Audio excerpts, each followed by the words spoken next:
Repeatedly, we have told that listening is only the module where we can get 8 or 9 bands easily, but there are some restrictions, there are some limitations of this. Some students are facing some of the problems.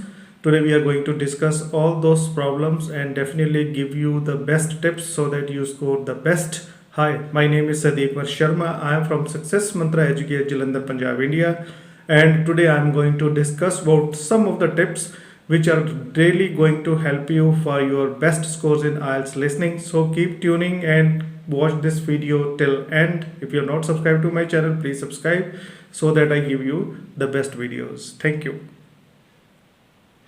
The most fundamental issue in your IELTS listening is you should focus on active listening. My dear students, there are two types of listenings generally students have.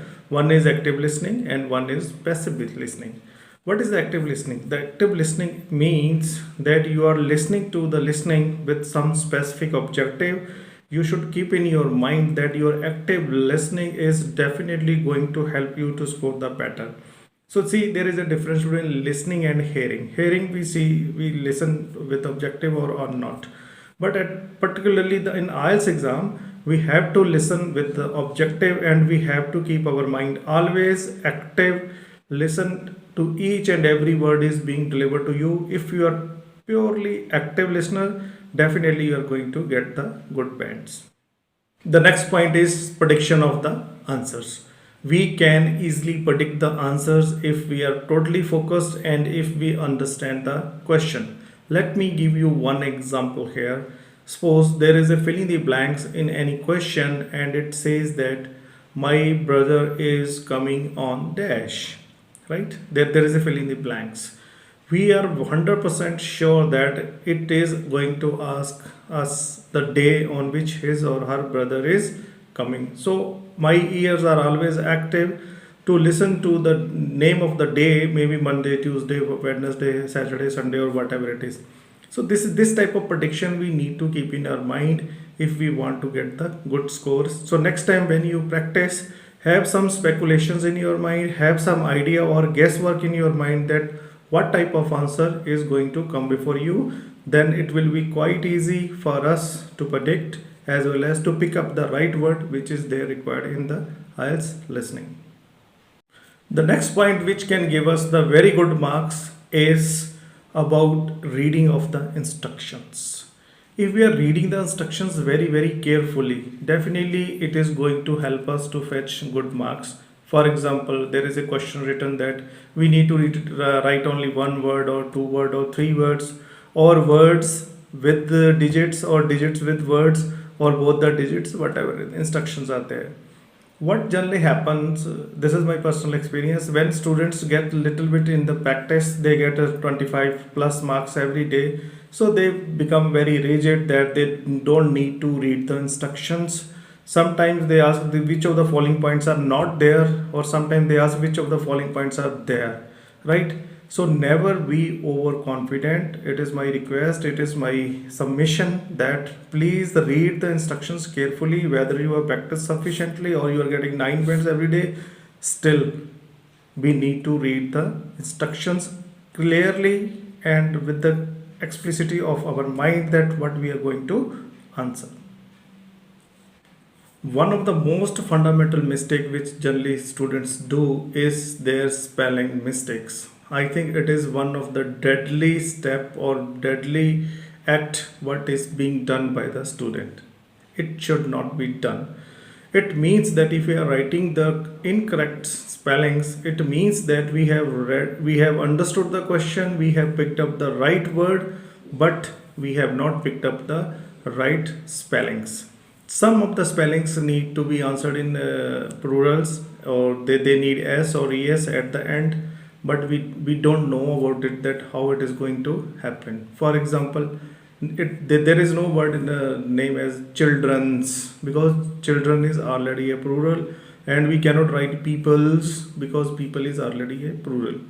So we need to focus on the dictation part of it. Sometime in your listening, have your patience, And in a day, practice some dictation words also, which are most probably coming. There are thousands of websites which are giving you the basics of the words which generally repeated in your IELTS listening.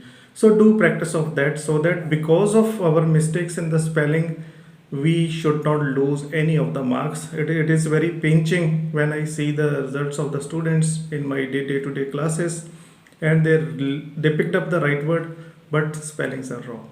So please do take care of that. The spellings are correct, then we are going to get the good marks.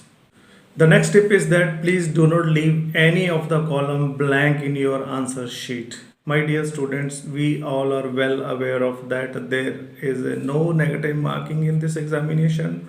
Whatever comes in your mind, please do write that.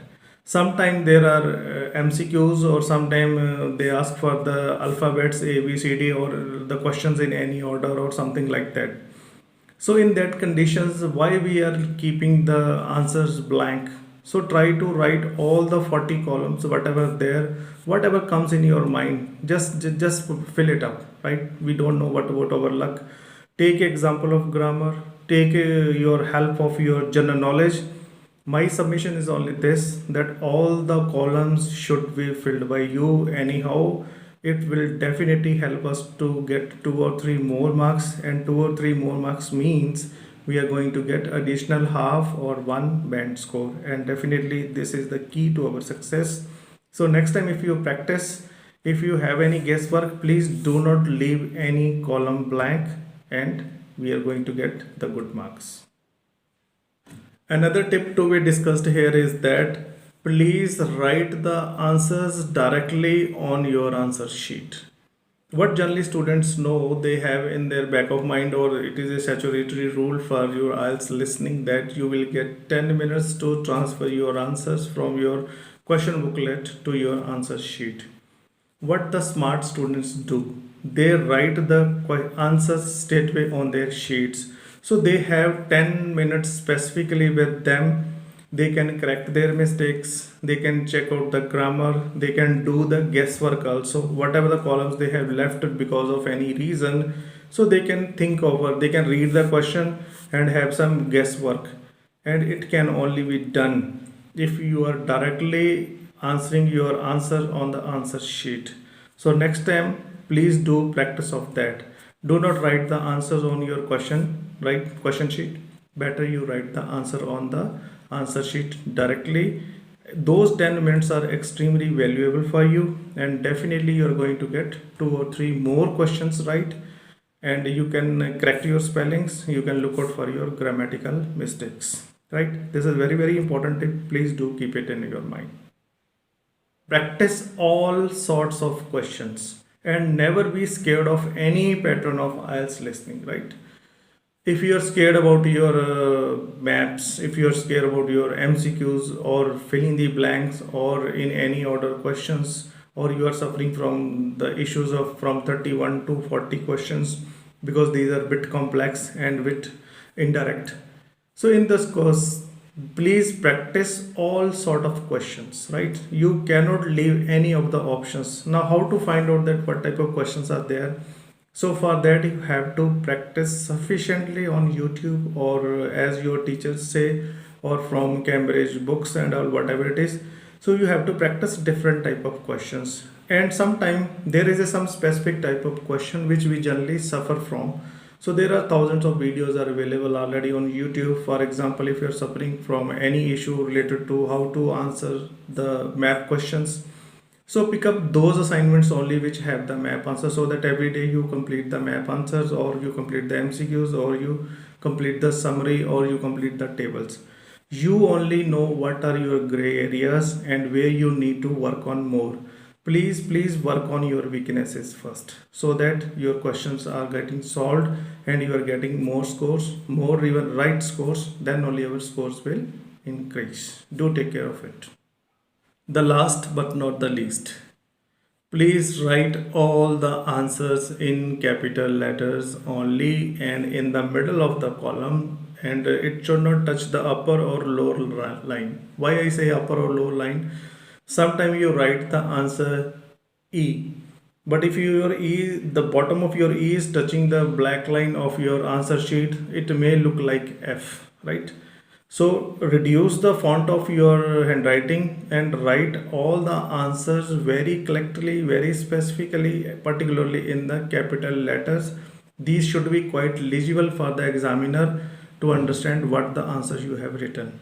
My dear students, if you are following these very small tips, definitely your score is going to jump spectacularly. And please do pass on your information in your comment box, or you can email me. That really it help you. These tips are really very useful. And if you have not subscribed to my channel, please subscribe so that I fetch you the best videos. Keep rocking, keep working. There is nothing you cannot do it, but only the matter is practice. So we have to practice regularly to get the good scores. Thank you. Take care of you. Bye bye.